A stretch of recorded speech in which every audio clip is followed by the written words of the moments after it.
নমস্কার, অ্যাস্ট্রোলজার অপর্ণা দত্ত বলছি। আজকে আমার আলোচ্য বিষয় একটা খুব ইন্টারেস্টিং টপিক নিয়ে আলোচনা করব। সেটাও বৈদিকের কনসেপ্ট। সেটা কোনো একটা ইভেন্ট ঘটন, মানে আপনার জীবনে কোনো একটা ঘটনা বা দুর্ঘটনা, সেটা ঘটার জন্য শনি আর বৃহস্পতি এই দুটো প্ল্যানেটের ডবল ট্রানজিটের কি রুলস আছে, এবং এটা আমাদের লাইফে কি ইম্প্যাক্ট আনে সেটা নিয়ে আপনাদের সঙ্গে আমার একটু আলোচনা চলবে। এখানে দেখুন, ট্রানজিট কথাটার অর্থ কী? ট্রানজিট কথাটার অর্থ হচ্ছে গেট পাস। মানে আপনি মার্কেটিং করেছেন, সব কিছু কেনাকাটি করেছেন, মলের থেকে যখন বেরোতে যাবেন তখন আপনার ভাউচারে একটা পাঞ্চ থাকবে, ওটা হচ্ছে আপনার বেরিয়ে যাওয়ার একটা প্রমাণপত্র। সেই প্রমাণপত্রটাকে বলা হয় গোচর। সিম্পলভাবে বোঝালাম। তো এখানে যেটা বলার, ম্যাক্সিমাম অ্যাস্ট্রোলজার, ম্যাক্সিমাম অ্যাস্ট্রোলজার এই গোচরটাকে শুধু ধরে বহু প্রেডিকশান করছেন। তারা কিন্তু একবারেও জন্মছকে প্রমিস অফ দ্য ইভেন্টটা দেখতে ভুলে যাচ্ছেন। কীরকম? ধরুন, বর্তমানে যারা ধনু আছেন, ধনু রাশি বা ধনু লগ্ন, এদের সপ্তমভাবে বৃহস্পতি বসে আছে। আর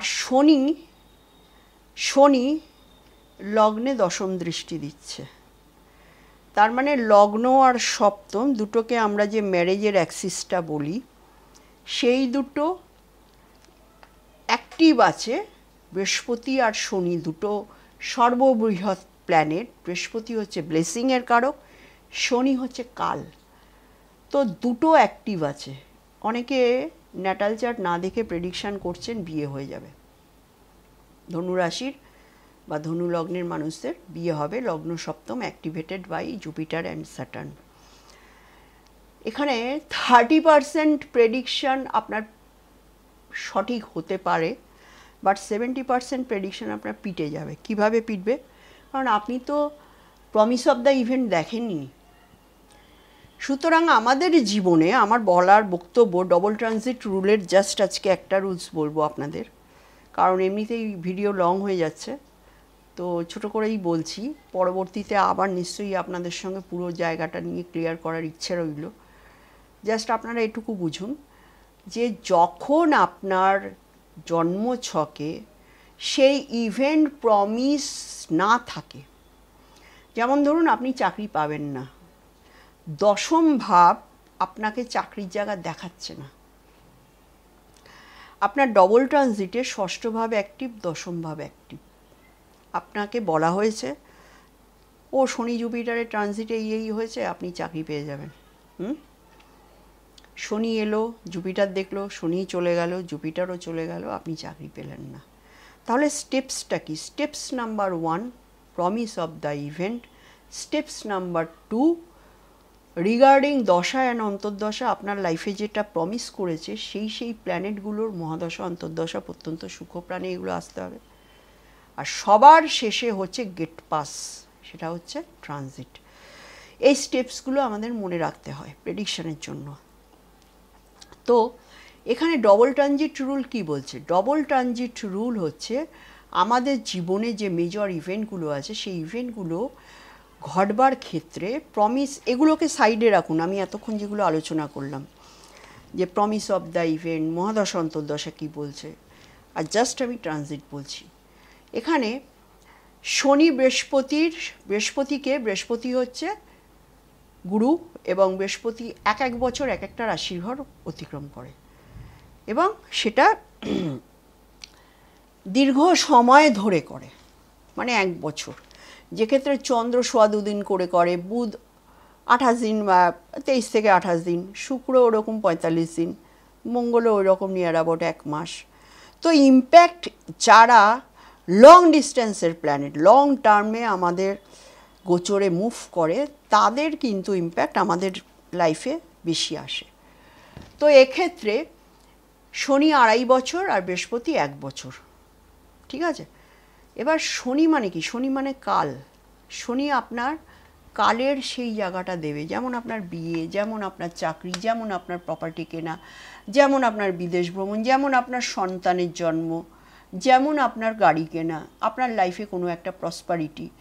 তো এগুলো সব কিছুই কিন্তু কালের চক্র অনুযায়ী আমরা পাই, কারণ আমরা এটা ভাগ্যের জায়গা করে আমরা নিয়ে আসি।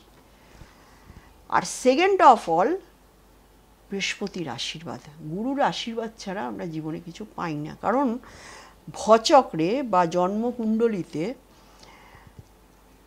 5খানা গ্রহের কারক, মানে হাউসের কারক প্ল্যানেট কিন্তু বৃহস্পতি। তো সেক্ষেত্রে দুটো প্ল্যানেটের কিন্তু আমাদের অ্যাসপেক্ট বা কনজাংশনের ভীষণ দাম। তো এক্ষেত্রে শনির ডবল ট্রানজিটের, শনির যে 3টে অ্যাসপেক্ট আছে, কোথায় কোথায় দিচ্ছে? শনি কিন্তু মীন রাশির ঘরে দিচ্ছে, মীন রাশির ঘরে বসে আছে, বৃষ রাশির ঘরে দিচ্ছে, আর সপ্তম দৃষ্টি দিচ্ছে কোথায়? কন্যা রাশির ঘরে। আর দশম দৃষ্টি, স্পেশাল দৃষ্টি কিন্তু এই দুটো প্ল্যানেটেরই আছে। শনির হচ্ছে 3 আর 10, বৃহস্পতির হচ্ছে 5 আর 9, আর সপ্তম দৃষ্টি সব প্ল্যানেটেরই থাকে।